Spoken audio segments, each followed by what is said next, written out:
આ તો ઈ શક્તિ છે, આને તો રીઝવતા આવડવું જોઈએ.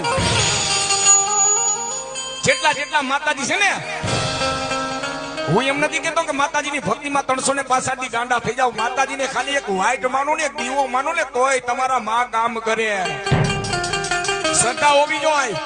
પછી તમે માતાજી અમે ચપટી વગાડો, બાયું ચડાવો, મૂસુએ તાદી આમાં માં કોઈ દી કામ ન કરે. આ દાણા ચૂથા રાખો એમાંય માતાજી કામ ન કરે.